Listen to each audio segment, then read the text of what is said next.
वीतरागाय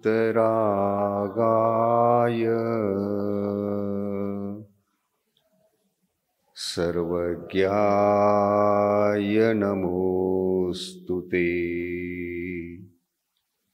हितोपदेशिने तुभ्यं नमोस्तु परमात्मने। नमोस्तु परमात्मने।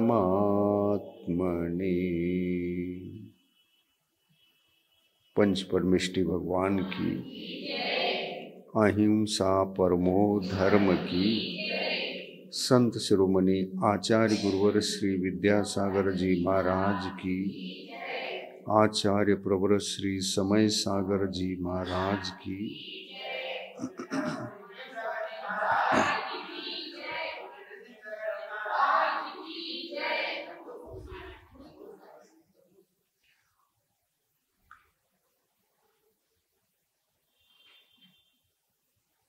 मोक्ष मार्ग के भीतर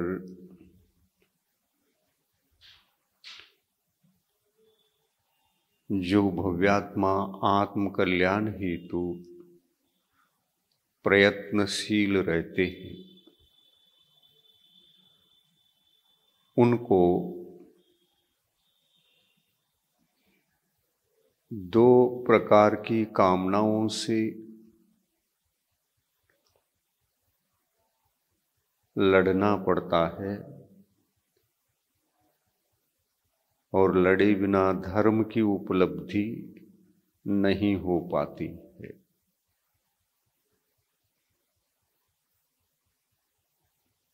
कामना धर्म का विनाशक भी है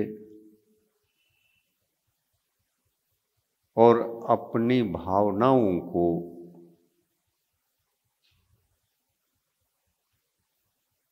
व्यवस्थित हम रखना चाहे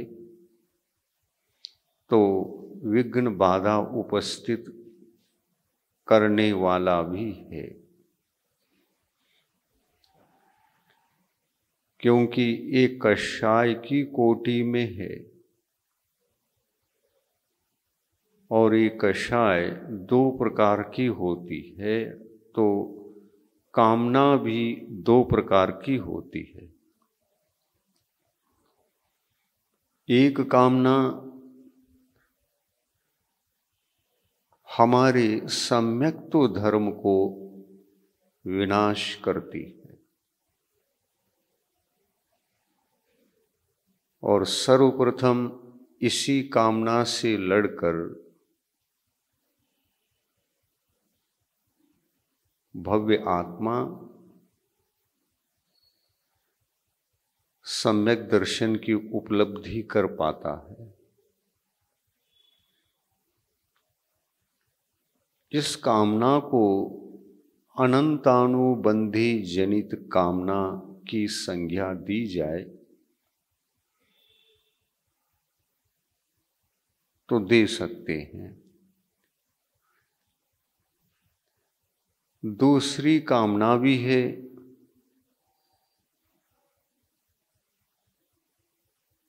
वह कामना अलग अलग क्षेत्र में अलग अलग रूप से गतिशील रहकर गुणस्थान में उत्तरोत्तर अपने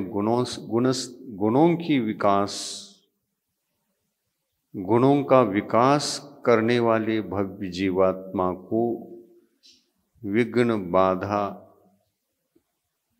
करती रहती है। कुल मिलाकर के चारित्र धर्म के पीछे कामना तीन प्रकार की है।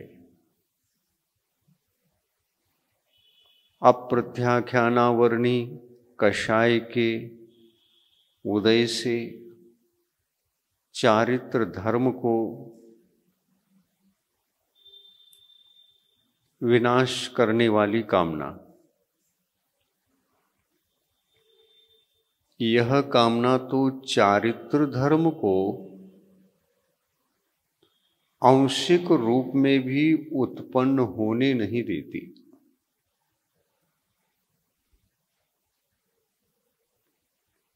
इतनी कठोर कामना है।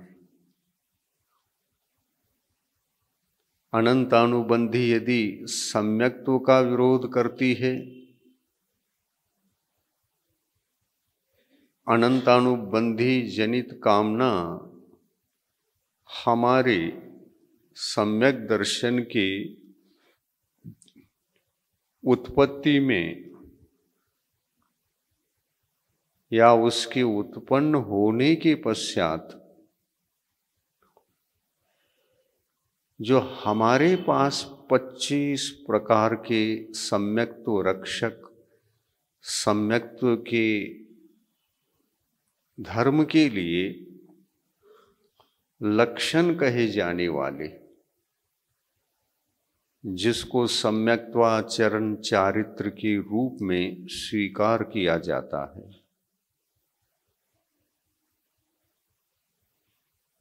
सम्यक्त्व धर्म के 25 दोष हैं।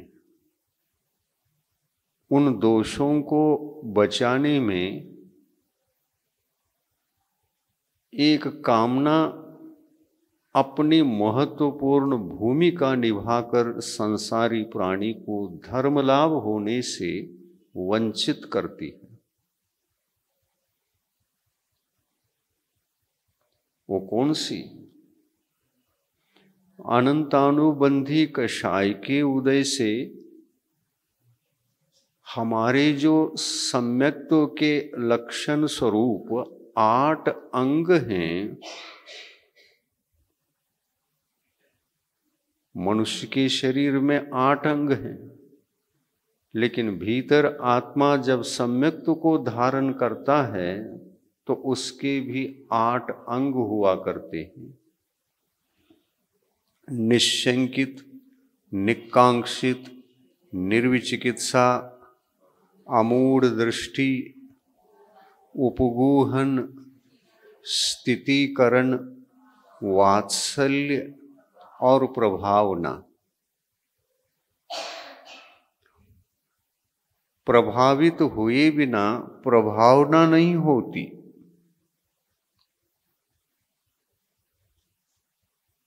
प्रभावित होने के पश्चात ही हमारे पास प्रभावना अंग प्रकट होता है। किससे प्रभावित होना, ये महत्वपूर्ण है। हमारे लिए दिशाबोधक शिक्षक के रूप में और दीक्षित करने वाले जो आचार्य परमेष्टि हैं, उनसे हमें प्रभावित होना चाहिए। आत्मा को हमें प्रभावित कराने के लिए प्रेरित करना चाहिए। वैसे तो हम ही आत्मा हैं। हमारी आत्मा को समझा देना चाहिए कि धर्म के जीवन को जीने के लिए और स्वस्थ रखने के लिए उस धर्म के जीवन को आचार्य परमेष्टि से तुम प्रभावित नहीं होगे तो प्रभावना अंग भी तुम्हारे पास नहीं रहेगा,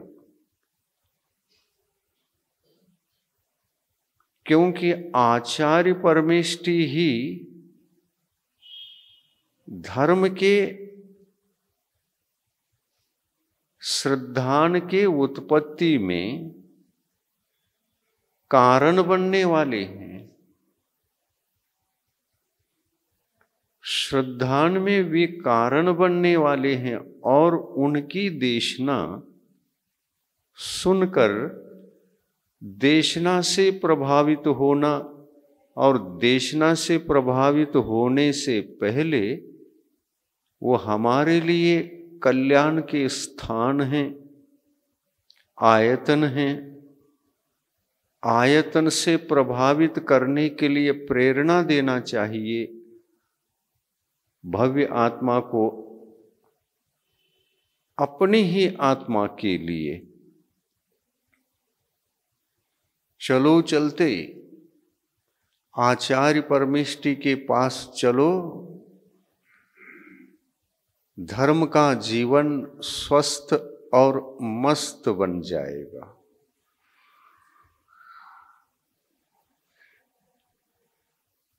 हालांकि आचार्य परमेष्टि तो एक उत्कृष्ट रूप से परमेष्टि हैं।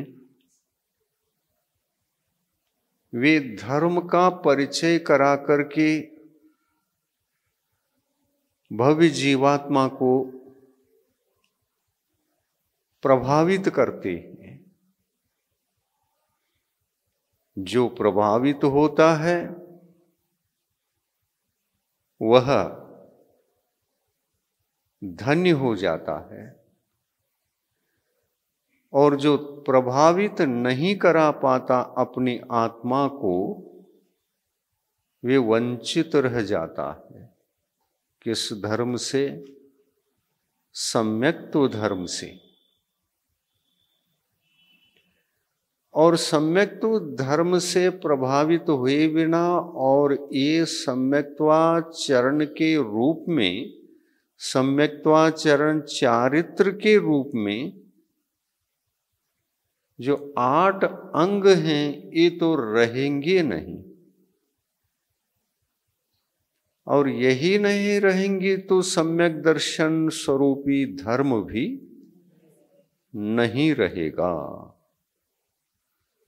और सम्यक तो धर्म ही नहीं रहेगा तो चारित्र धर्म की उत्पत्ति की हम सपना भी देख नहीं सकते।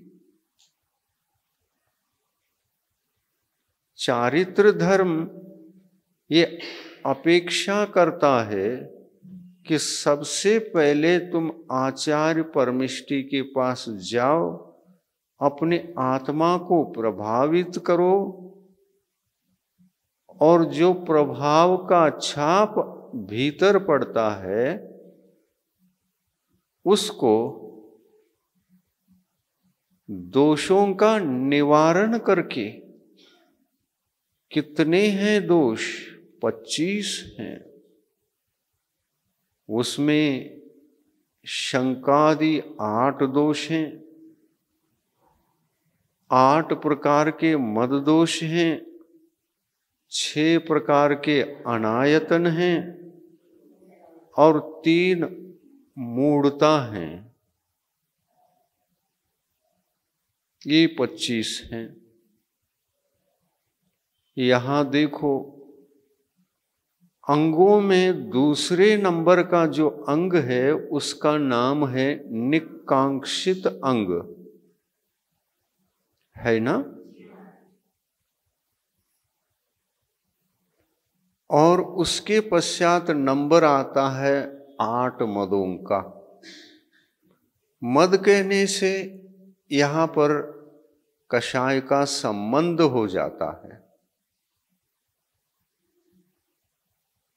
क्या मिथ्यात्व का संबंध होगा? नहीं। मद कौन सी कषाय है?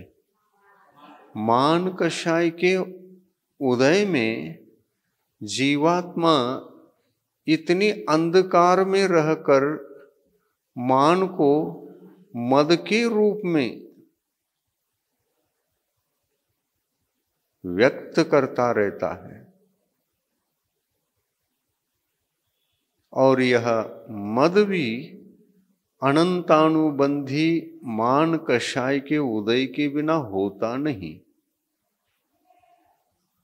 बाकी शेष कषाय तो हैं, वो तो चारित्र धर्म के दोष को उत्पन्न करने वाले हैं, पर ये अनंतानुबंधी का मद जो है, यह सम्यक तो धर्म को डैमेज करता रहता है। नम्र होने नहीं देता।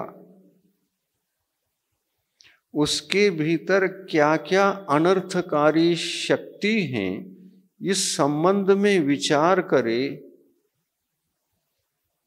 तो सभी प्रकार की कामनाओं में से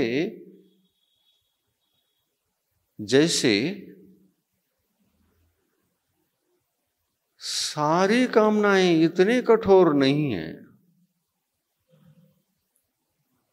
जितना कठोर ये अनंतानुबंधी जनित कामना है और अनंतानुबंधी जनित मान है। कामना तो अनंतानुबंधी लोभ कषाय के उदय से उत्पन्न होती है। ये निकांक्षित अंग का घात करती है।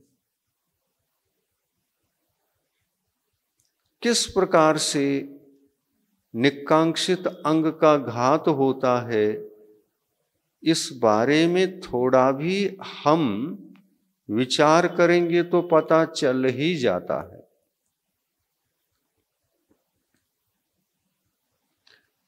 कामना तो करना चाहिए, लेकिन धर्म की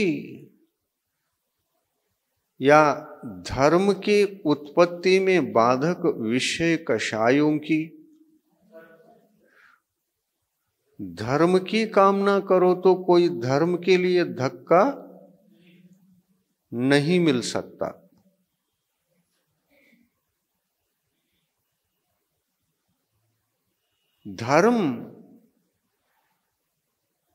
धर्म के लिए कितना करना हो कर लो, लेकिन धर्म का तो वह विरोधक है और विषयों के उपलब्धि के लिए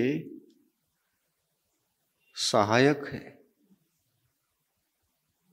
यही विशेषता है।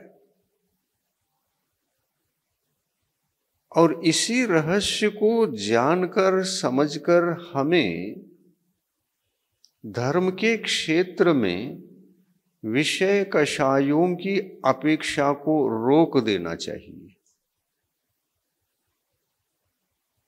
कोई जरूरी नहीं कि कामना करने से ही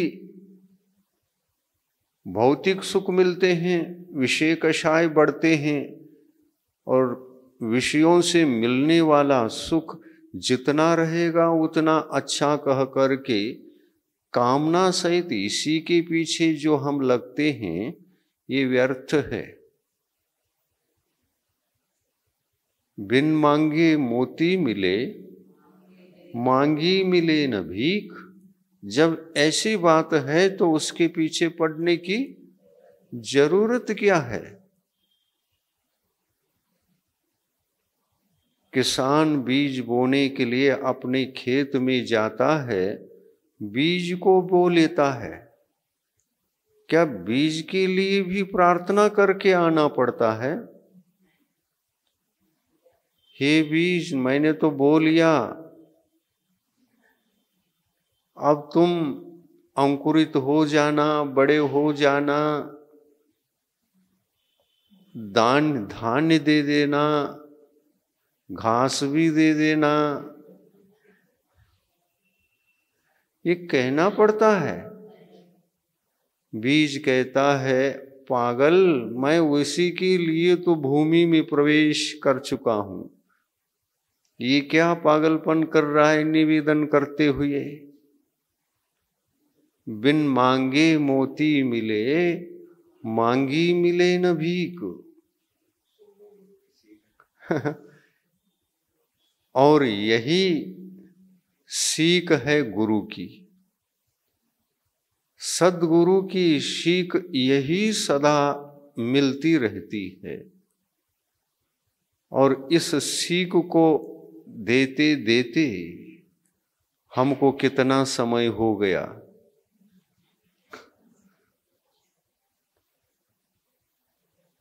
बहुत समय हो गया, और बहुत समय हुआ तो हुआ है।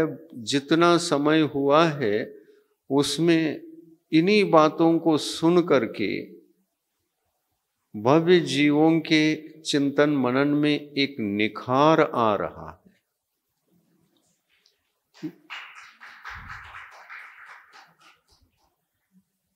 और चिंतन मनन के बिना निखार तो आता नहीं। चिंतन मनन करने से जीव धर्म के क्षेत्र में कामना मुक्त होने का प्रयास भी करना शुरू कर देता है। शुरू ही नहीं, अब तो जब भी मंदिर में जाते हैं और कुछ करते हैं तो भगवान का केवल भक्ति गुणगान करके लौटते हैं। धर्म के कार्य करना खेत में बीज बोकर आने जैसा है। क्या पुण्य कर्मों को कहना पड़ा था,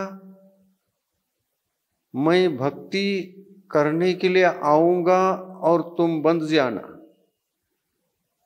और उदय में आकर विषयों का सुख देते रहना? ऐसा कहना पड़ा था क्या? भक्ति करते समय भी कहना नहीं पड़ता, आरती करते समय भी कहना नहीं पड़ता, अभिषेक पूजन आदि कार्यों को करते हुए भी कहना नहीं पड़ता, दान देते समय भी कहना नहीं पड़ता, क्योंकि ये सारे के सारी क्रिया जो हमारे माध्यम से संपन्न होती हैं, इस समय हमारे परिणाम शुभ में रहते हैं। क्या संक्लेश में रहते हैं? दान के समय में भी शुभ, पूजन, भक्ति, आरती, शांति धारा, कुछ भी करते, स्वाध्याय, प्रवचन, कुछ भी करते रहते हैं, शुभ भाव होते हैं या अशुभ भाव होते हैं? तो शुभ भाव के काल में आप सोचो कौन सा कर्म का बंध होता रहता है? पुण्य का बंध होता है, पाप बंधना रुक जाता है। शुभः पुण्यस्य अशुभः पापस्य। हमारे माध्यम से मनोयोग, वचन योग, काय योग के माध्यम से जो हम विषय कषाय आदि में जाकर उसमें जब भावों को अशुभ बनाकर जैसे कार्य होता था, धार्मिक अनुष्ठानों को करते समय कभी भी भाव अशुभ हो ही नहीं सकते। और यदि होंगे तो अज्ञानी जीव के होंगे, ज्ञानी जीव के तो होते ही नहीं। क्योंकि अज्ञानी जीव मंदिर में भी जाएगा तो उनकी दृष्टि में विषयोपलब्धि ही दिखती रहती है। ये मिलेगा या नहीं मिलेगा, शांति धारा शांति करेगी कि नहीं करेगी, ये विषयों के लिए यदि करते रहते हैं तो भाव उस वक्त शुभ रहते हैं या अशुभ रहते हैं। हाँ, यहां पर भी देखिए, भाव जब अशुभ रहते हैं तो अशुभ भावों को कहना पड़ता है क्या? हे पाप कर्मों, तुम बंध जाना।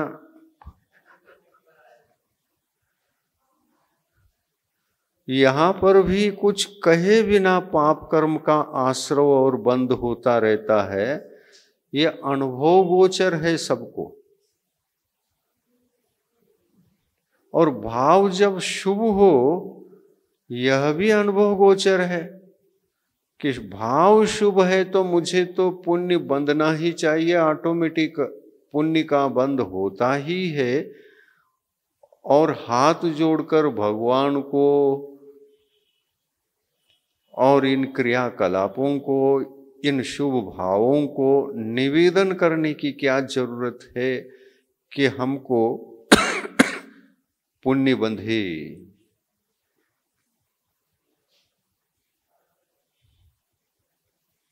जैन धर्म निष्काम धर्म है,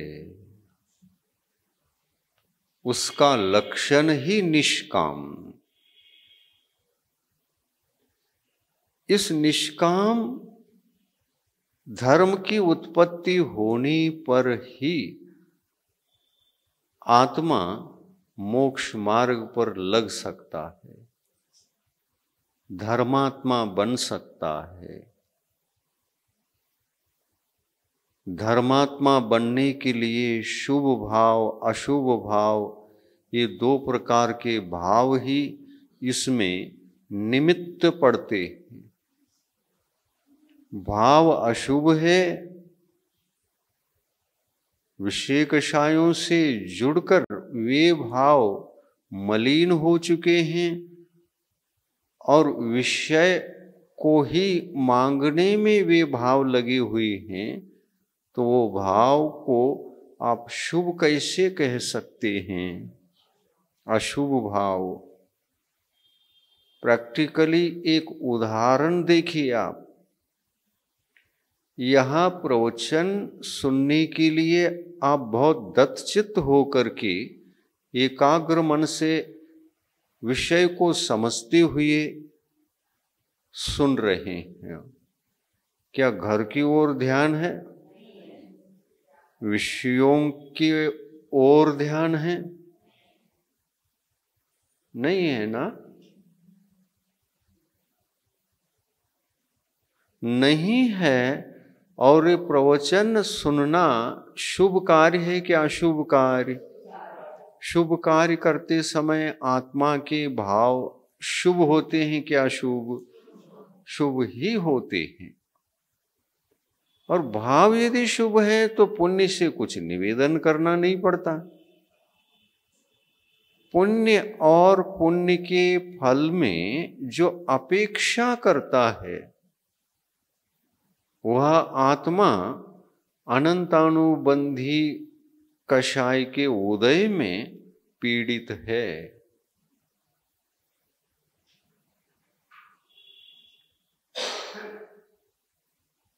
हाँ, सही है।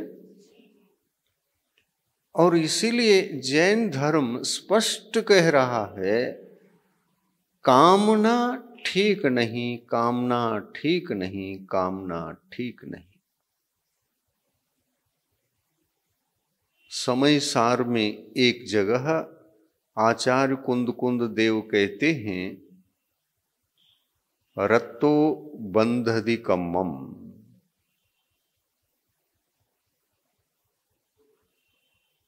रक्त, रक्तो, रक्तो कम्मम बदनाती। जो रागी है, आसक्त है, विरक्त नहीं, आसक्त है, उसको रक्त कहते। रक्तो, तपोरक्त है, कहाँ है ना? ज्ञान ध्यान तपोरक्त है। ज्ञान में, ध्यान में, तप में रक्त यानी तल्लीन, सदा तल्लीन रहते। ऐसा ही ज्ञान ध्यान तप में जैसे साधु तल्लीन रहते हैं, यहाँ पर भी कामना ही काम कर रही है। लेकिन यह कामना धर्म विनाशक नहीं, आत्म सिद्धि, आत्मा के गुणों में तरक्की और अभिवृद्धि के क्षेत्र में यह आसक्ति काम कर रही है। धर्म में आसक्ति, तप में आसक्ति, ज्ञान में आसक्ति और ध्यान में आसक्ति, यह आसक्ति धर्म की आसक्ति है।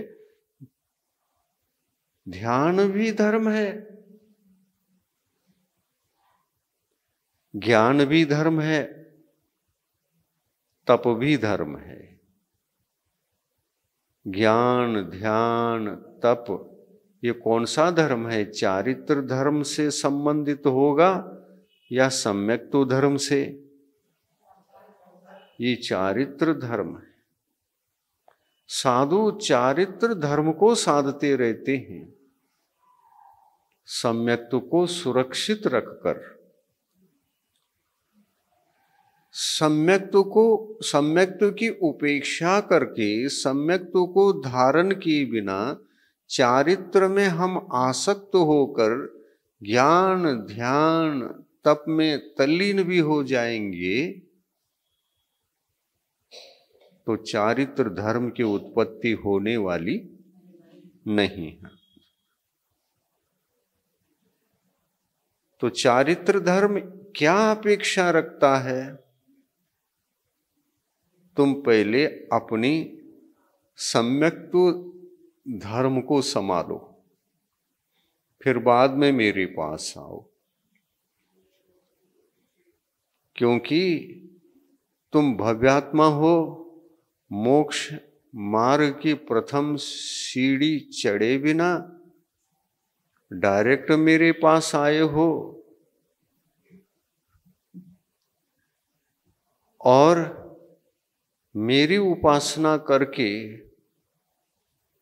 कुछ करना चाहते हो। तो क्या करना चाहते हो? किस लिए आ गए?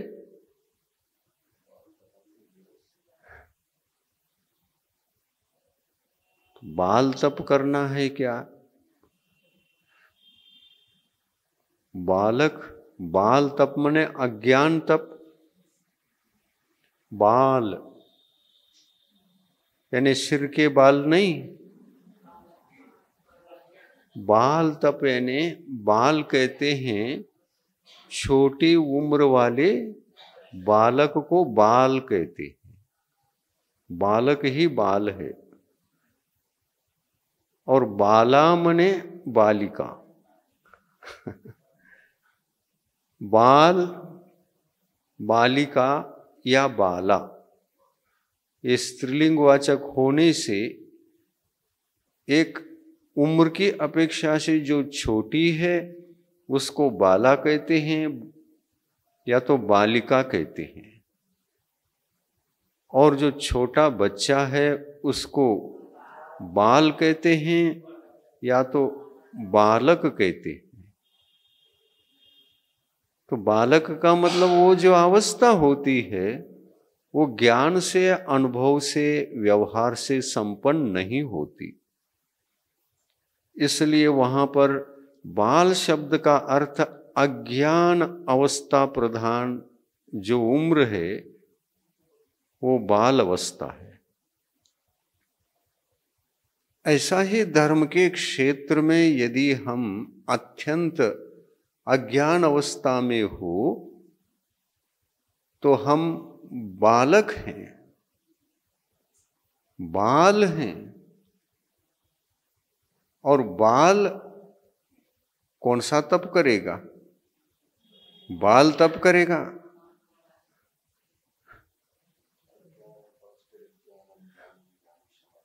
हाँ, बाल है वो बाल तप करेगा। और वो बाल तप जो होगा, कौन करता है मोक्ष मार्ग में बाल तप? चारित्र धर्म को तो अंगीकार किया है, लेकिन सम्यक तो रहित चारित्र धर्म को अंगीकार किया है। तो सम्यक तो धर्म रहित चारित्र का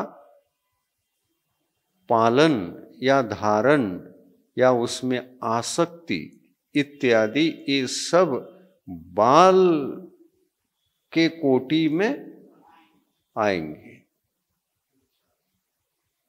मिथ्यात्व के कोटि में ये सब आते हैं। इसलिए जैन दर्शन के अनुसार ये है कि हम मिथ्यात्व के विजेता हुए बिना और सम्यक दृष्टि बने बिना, सम्यक्त्व को धारण किए बिना चारित्र धर्म को सपने में भी धारण कर नहीं सकते। ये संविधान है। जैन धर्म का यही संविधान है। विधिवत धर्म की ओर बढ़ना होता है। यहाँ पहले किस धर्म के प्रति अनुरागी बन जाओ, सम्यक तो धर्म के प्रति अनुराग रखकर उसको प्राप्त कर लो। फिर सम्यक तो धर्म है, ये सम्यक तो धर्म अपने पास आ गया तो हम भाव जैनत्व की उपलब्धि में आ जाते हैं। भाव जैन, जैन 4 प्रकार के होते हैं। नाम जैन, स्थापना जैन, द्रव्य जैन और भाव जैन। ये निक्षेप की अपेक्षा से जैनों के 4 पार्ट किए गए। निक्षेप का मतलब व्यवहार। किस जैन को किस रूप में पुकारना, ये जो व्यवहार है, विधि है, वो विधि केवल 4 ही प्रकार की है। नहीं तो ये निक्षेप न होता तो जगत का व्यवहार ही न चलता, चल ही नहीं सकता। नाम जैन किसको कहें? आप लोग कहते ही हैं ये नाम से ही जैन है, असल में कुछ आचार विचार जरा भी नहीं। नाम जैन का मतलब नाम से हम जैन कहलाते हैं। स्थापना जैन, हम जैन नहीं थे,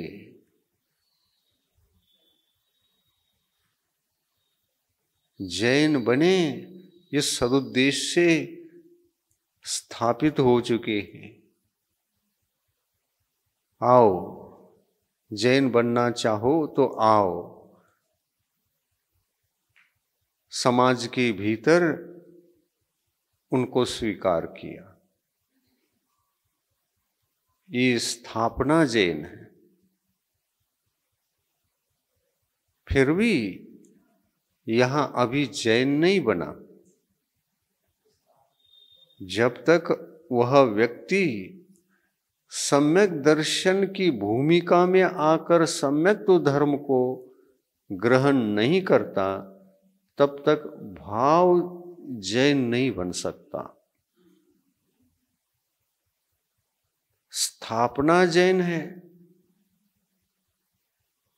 अभी अभी आया, कुछ पता नहीं था, लेकिन भावना थी कि मैं जैन बन जाऊं। जैन बनने का अर्थ होता है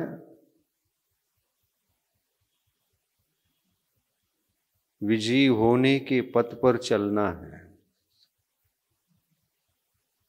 कर्मों पर विजयी, कषायों पर विजयी, और अपने आत्मा के भीतर के सब प्रकार के कषायों के विजयी, कर्मों के विजयी बनने के रास्ते पर चलना, और उसी को ध्येय बनाकर, उसी को लक्ष्य बनाकर उसको साधने के लिए इस क्षेत्र में आकर इसमें प्रवेश करना, ये स्थापना जैनत्व का प्रतीक है। और फिर ऐसा कुछ हम आ गए, प्रवेश कर गए, तो लोग कहने लगते हैं ये जैन हो गया, इसका नाम है जैन। भले ही नाम की अपेक्षा से जैन कहलाओ, और अपेक्षा रखते हुए मैं विजयी बन जाऊंगा इस भाव से अपेक्षा रखते हुए यदि गेट के भीतर आ गए, परिधि के भीतर आ गए, तो स्थापना जैन भी हो गए। और स्थापना जैनत्व होने के बाद हमारे जीवन में नाम की अपेक्षा से जैन हो गए, और यहाँ आने से स्थापना जैन भी बन गए। लेकिन अब शेष द्रव्य जैनत्व को तो कम से कम प्राप्त करना आवश्यक है। द्रव्य का मतलब द्रव्य, 8 प्रकार के द्रव्य, पूजन द्रव्य नहीं। यहाँ द्रव्य मतलब बाह्य आचार विचार, पहले उनको स्वीकार करो। ये द्रव्य जैनत्व का प्रतीक है। बाह्य आचरण को द्रव्याचरण कहते हैं ना। द्रव्य चारित्र, भाव चारित्र, द्रव्य श्रुत, भाव श्रुत, ये द्रव्य शब्द का क्या अर्थ है? बाह्य, आत्मा से भिन्न बाहरी आचार विचार को द्रव्य कहते हैं। तो द्रव्याचरण के लिए भी कुछ त्याग करना पड़ता है। बाह्य आचरण जब करते हैं तो वहां पर भी एक को छोड़ना पड़ता है और एक को ग्रहण करना पड़ता है। वहां पर भी त्याग है। जब आप सम्यक्त्व के बाह्य आचरण को करने के लिए तैयार होते हैं तो अनायतनों का त्याग करते हैं। अनायतन में 6 अनायतन होते हैं।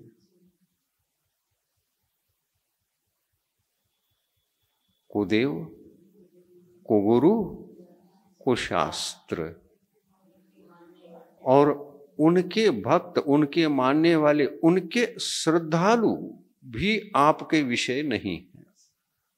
क्योंकि आप सम्यक्त्व को प्राप्त करने का लक्ष्य बनाकर सम्यक्त्व की ओर बढ़ रहे हैं, तो आपको कुदेव, कुगुरु, कुशास्त्र, उनके भक्त आदि कुछ भी काम में आने वाले नहीं हैं।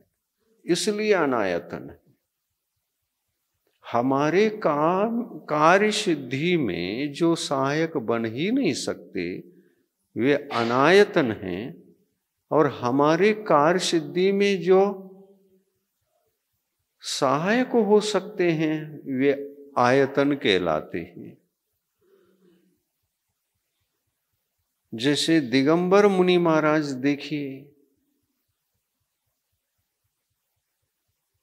वे चारित्र धर्म को स्वीकार करके चारित्र धर्म के पालन के लिए जो जो चाहिए उसी को लेते हैं, और जो जो चारित्र धर्म के पालन पोषण के लिए लगता है उसको तो ले लेते हैं। लेकिन चारित्र धर्म का ही विनाश जिसको ग्रहण करने से हो सकता है उनको लेते हैं क्या? जैसे आपने दक्षिणा के रूप में पैसा देने लगे, अर्थ देने लगे। अरे हम तो अर्थ पुरुषार्थ को त्याग करके आए हैं, वो तो अनर्थ कहकर।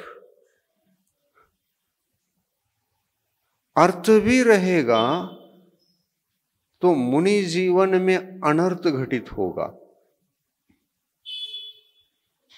और श्रावक के जीवन में अर्थ नहीं रहेगा तो अनर्थ घटित होगा।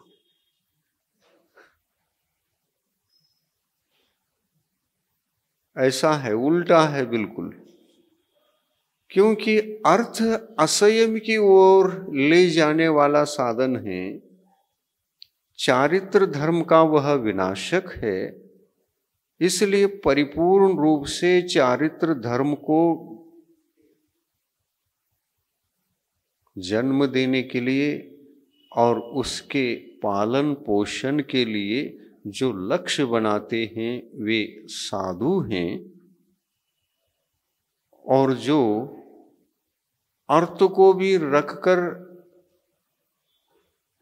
सम्यक तो धर्म को धारण कर अर्थ के साथ साथ चारित्र धर्म को भी कुछ अंशों में प्राप्त करने की भावना को लेकर जब धर्म के क्षेत्र में कदम रखते हैं तो उनको पंचम गुण स्थान की उत्पत्ति होती है। पंचम गुण स्थान में अर्थ भी है तो धर्म भी है, लेकिन परिपूर्ण नहीं। जब तक अर्थ रहेगा चारित्र धर्म अपरिपूर्ण ही रहेगा। किंतु साधु का जीवन अपने जीवन में अर्थ एक अंश में भी रखे तो उनका चारित्र धर्म विनाश को प्राप्त होगा। तो परिपूर्ण चारित्र धर्म जो होता है, अखंड चारित्र धर्म, उसको सकल चारित्र कहा। सकल यह शब्द सर्व परिग्रह का त्याग करने से सकल चारित्र की उत्पत्ति साधु के जीवन में होती है।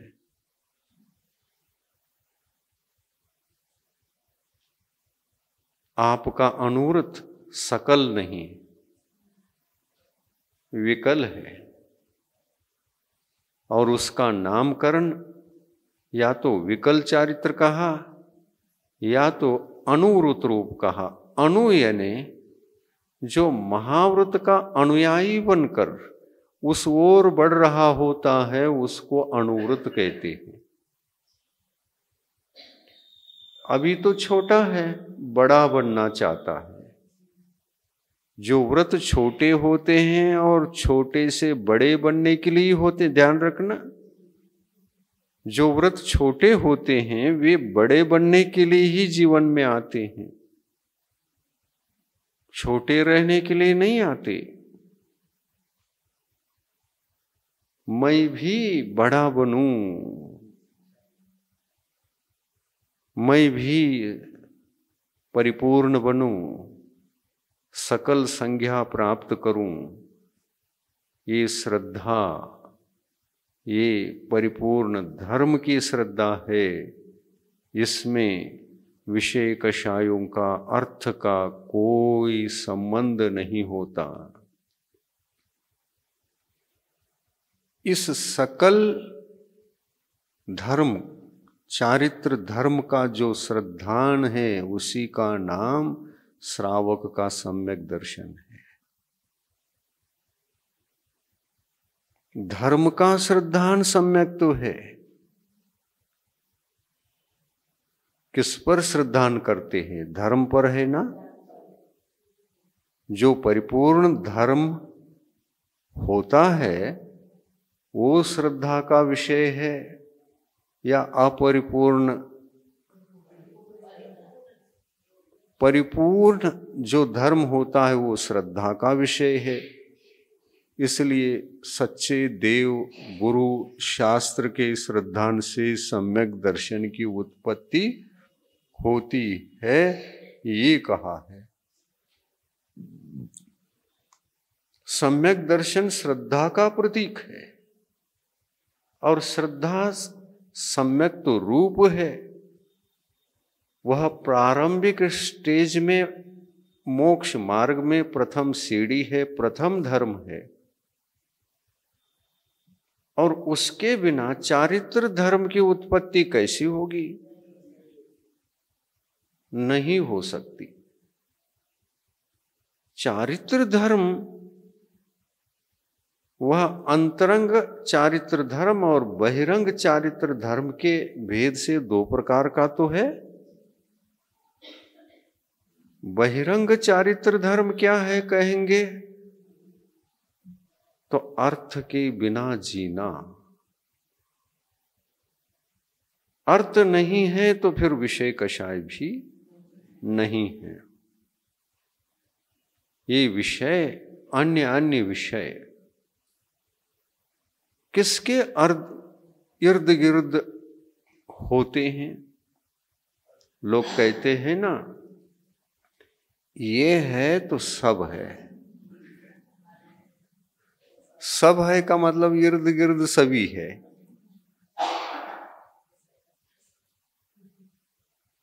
तो धन परिग्रह यानी अर्थ परिग्रह।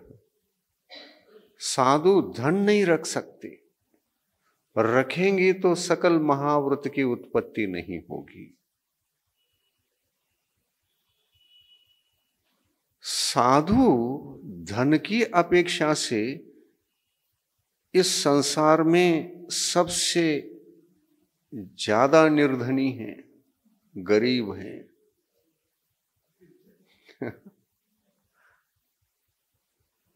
जिनके पास एक पैसा भी नहीं, वो कौन? हाँ, जिनके पास कौड़ी नहीं,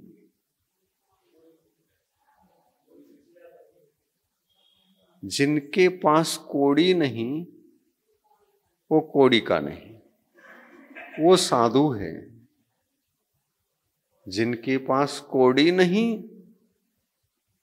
वो कौड़ी का नहीं कहना ये साधु के लिए है। नहीं, सुनो, मेरे पास कौड़ी हो तो मैं कौड़ी का बचूंगा क्या? मेरा चारित्र धर्म भले ही बाहर से हो, लेकिन मेरे पास कोई कौड़ी आ गई। कौड़ी का मतलब अर्थ है, यहां धन है। साधु के पास एक कौड़ी के बराबर भी जरा भी अर्थ आ गया तो हमारा चारित्र धर्म कौड़ी का नहीं कहलाएगा, उसकी कीमत ही नहीं है। उससे भगवान बन ही नहीं सकते हो। कर्मों का संवर और निर्जरा अंश मात्र में भी नहीं कर सकते। जो छठे सप्तम गुण स्थान में आने के बाद कर्म की निर्जरा होती है वो जरा भी नहीं होगी। निर्जरा की मात्रा प्रत्येक गुण स्थान में बढ़ती भी जाती है तो संवर की मात्रा भी बढ़ती जाती है। एक अविरत सम्यक दृष्टि गृहस्थ, वो अविरत सम्यक दृष्टि हुआ तो उसको अविरत क्यों कह रहे हैं? वहां धन परिग्रह है इसलिए अविरत है। क्योंकि धन परिग्रह असंयम का उत्पादक है, असंयम को जन्म देता है। और धन को ही शून्य कर देंगे तो धर्म बचता है। और इसीलिए साधु धन नहीं रख सकते। धर्म का विनाश न हो इसलिए धन नहीं रखते। तपोधन को रखते हैं, तपोधन बन करके। तप भी धन है ना, वो धर्म क्षेत्र का धन परिग्रह है। और सिद्ध भगवान अरहंत भगवान तो इसको भी नहीं रखते। वे तपोधन नहीं हैं। तपोधन को तब तक रखना पड़ता है जब तक हम अंतरात्मा परमात्मा न बने। हम अंतरात्मा परमात्मा न बने, सकल परमात्मा न बने और विकल परमात्मा न बने, तब तक अंतरात्मा अवस्था सम्यक दर्शन प्राप्त होने के बाद सम्यक्त्व की भूमिका से ही कोई अंतरात्मा बनकर परमात्मा यात्रा करता है। ऐसे संसार में ये आत्माएं कितनी प्रकार की हैं? 3 प्रकार की हैं। 6 डाला में आता है। हाँ, बहिरात्मा, अंतरात्मा और परमात्मा। परमात्मा भी तपोधन होते हैं क्या? नहीं, तप तो परमात्मा बनने के लिए है, परमात्मा बनने तक है, बाद में नहीं है। इसलिए धर्म भी 2 प्रकार का हुआ। परमात्मा के पास रहने वाला धर्म वह कार्य रूप है, साध्य रूप है, और तपोधन के पास रहने वाला धर्म साधन रूप है, कारण रूप है, मार्ग रूप है, मोक्ष मार्ग रूप है। साधु मार्गस्थ कहलाते हैं और भगवान मार्गातीत कहलाते हैं। मार्गातीत भगवान कौन है? सिद्ध भगवान, अरहंत भगवान मार्गस्थ हैं, क्योंकि वे भी सम्यक दर्शन, सम्यक ज्ञान, सम्यक चारित्र को साधने में ही लगे हुए हैं। इसलिए अरिहंत परमेष्टि भी मार्गस्थ है और मार्गणास्त भी हैं।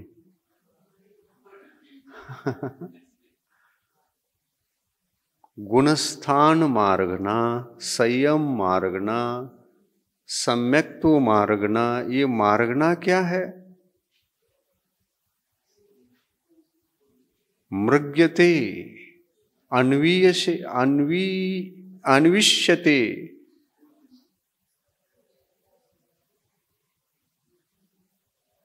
जीवान यत्र। जीवों को जहां खोजा जाए उसको मार्गना कहते हैं। तो जीवों को जहां खोजा जाए वो मार्गना, और जीवों को जहां न खोजा जाए वो मार्गना नहीं।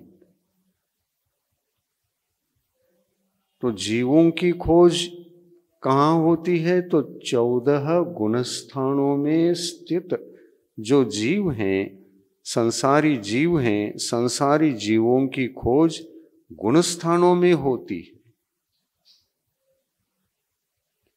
और गुणस्थानों में जिनको खोजा नहीं जा सकता वो मार्गणातीत हैं। वो भगवान कौन? सिद्ध भगवान। आपको खोजते खोजते विदिशा में आकर आपको खोजते खोजते आ गए। आपको ही तो खोजना है ना, लेकिन आपको खोजने के लिए पहले आपके घर को खोजना पड़ता है। फलाने का घर विदिशा में कहाँ है? पूछते पूछते पूछते आ गए और उनका घर मिल गया, इसी गली में और इसी महल में वे रहते हैं। महल में रहते हैं, राजमहल में, कुटिया में नहीं रहते वो। हाँ, राजमहल में रहते हैं। गुणस्थानों में भी जो 14 प्रकार के गुणस्थान हैं, ये सारे गुणस्थान मार्गना की कोटि में आते हैं। गुणस्थान मार्गना। और कुटिया में रहने वाले भव्यात्मा कौन, और घरों में रहने वाले भव्यात्मा कौन, और महलों में रहने वाले भव्यात्मा कौन, ये गुणस्थान की अपेक्षा से पूछो तो बताया जा सकता है। सबसे अनानुकूलता जहां पर हो और केवल पर्दे लटक रहे हैं, पानी आ जाए, हवा आ जाए तो उसको भी रोक सके ऐसी कोई व्यवस्था नहीं है, उसको जगन्य कुटिया कहते हैं। वो मिथ्या तो गुणस्थान है। और मिथ्यात्व को त्याग कर यदि सम्यक दृष्टि बनता है तो सम्यक दृष्टि चौथे नंबर के घर में रहता है। घर यहां से प्रारंभ होता है। और कुटिया, हाँ, तीसरे गुण स्थान तक कुटिया है, लेकिन सबसे जघन्य कुटिया तो जहां पर कुछ भी व्यवस्था नहीं है। ठंड, गर्मी, हवा, पानी, पानी टपकता रहता है, जीवन जीते रहते हैं, उसी में सोना पड़ता है, वहीं सामान रखना पड़ता है। ये मिथ्या तो गुणस्थान की गरीब की कुटिया है। धर्म की अपेक्षा से सबसे ज्यादा गरीब अगर है तो पहले गुणस्थान वाला जीव है, गरीबी है। और अरहंत भगवान और साधु परमेष्टि ये आपको संदेश देते हैं, गरीबी हटाओ।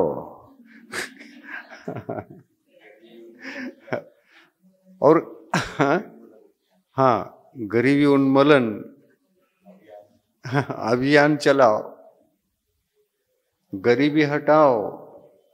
तो ये गरीबी हटाओ कह रहे हैं ना, इसमें क्या क्या आता है? अनायतन हटाओ,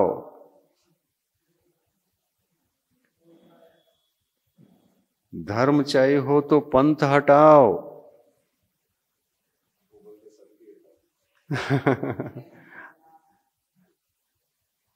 और पंथ हटाओ कहने पर संत को ही हटा दिया।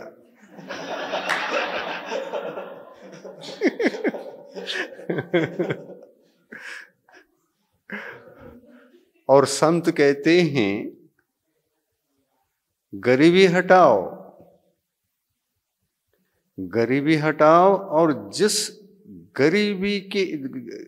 गरीबी के कारण हमको गरीब होना पड़ा है, ऐसा ग्रंथ भी हटाओ।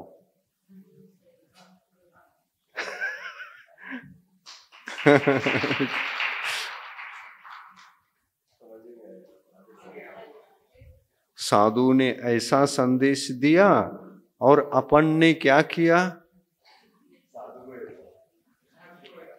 ग्रंथ हटाओ ये सुनाई नहीं दिया उनको, संत हटाओ सुनाई दिया शायद।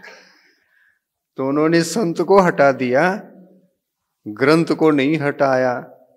ग्रंथ बच गया। जो ग्रंथ गलत हुआ करते हैं, आत्म कल्याण के लिए, आत्म कल्याण के क्षेत्र में काम में नहीं आ सकते, वे अनायतन की कोटि में आते हैं। उससे आत्मा संसार से ही पीड़ित रह सकता है, मोक्ष मार्ग पर एक कदम भी नहीं रख सकता। तो ग्रंथ रखो अपने साथ। जो ग्रंथ भगवान की वाणी है, आगम के अनुसार है, आगम का जैसा संविधान है उन ग्रंथों को रखो।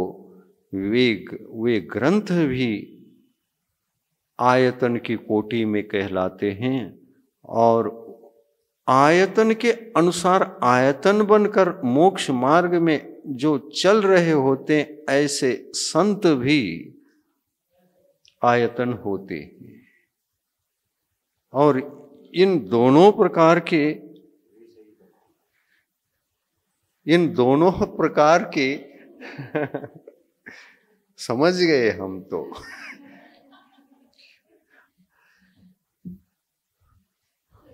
वापस अपनी भूमिका में आकर के यही प्रभावना है कहकर हम इतिश्री करें।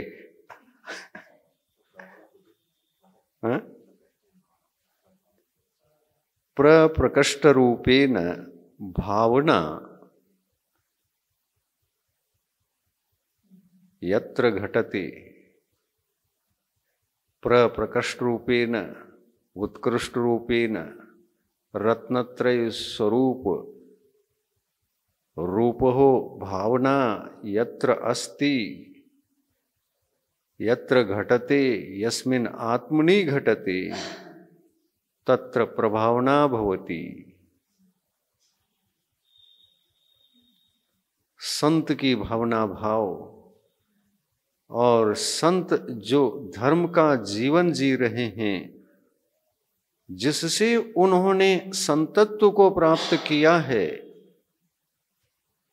ऐसा कोई संविधान ग्रंथ भी तो होगा ना। उन ग्रंथों को रखो, उन ग्रंथों को हटाकर जिससे संतत्व की सिद्धि नहीं होती और आत्मा न तो सम्यक दृष्टि बन सकता है, धर्म की सुगंधी जहां पर समाप्त होती है, उन ग्रंथों को क्या पढ़ना, क्यों रखना। उनको नहीं रखना प्रभावना है। हाँ,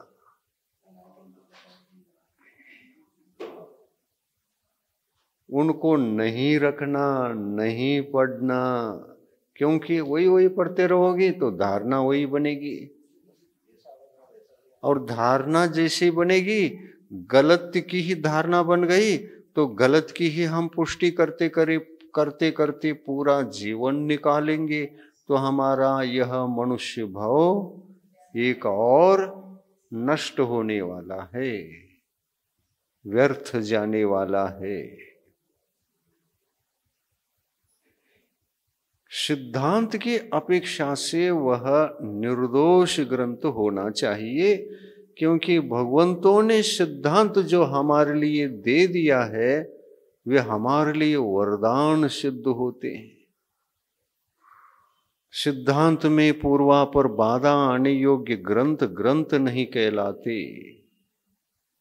वे ग्रंथ परिग्रह के कोटि में आकर वे निर्ग्रंथ बनने नहीं देते। और ग्रंथ का अर्थ परिग्रह भी है। निर्ग्रंथ का मतलब जो परिग्रह से मुक्त हो, वे दिगंबर मुनि निर्ग्रंथ कहलाते हैं। और ऐसे साधु इस पंचम काल में भी परिग्रह को त्याग कर निर्ग्रंथ बनकर अपने निर्ग्रंथमयी चर्या से मोक्ष मार्ग पर बढ़ते रहते हैं। प्रति समय असंख्यात गुणित कर्मों की निर्जरा करते रहते हैं। रत्नत्रय धर्म का जो सुख इंद्रियातीत सुख है, वह इंद्रियातीत सुख की अनुभूति करते करते सदा आनंदित रहते हैं। रत्नत्रय धर्म का जो सुख है, वो दुख से सर्वथा रहित होता है।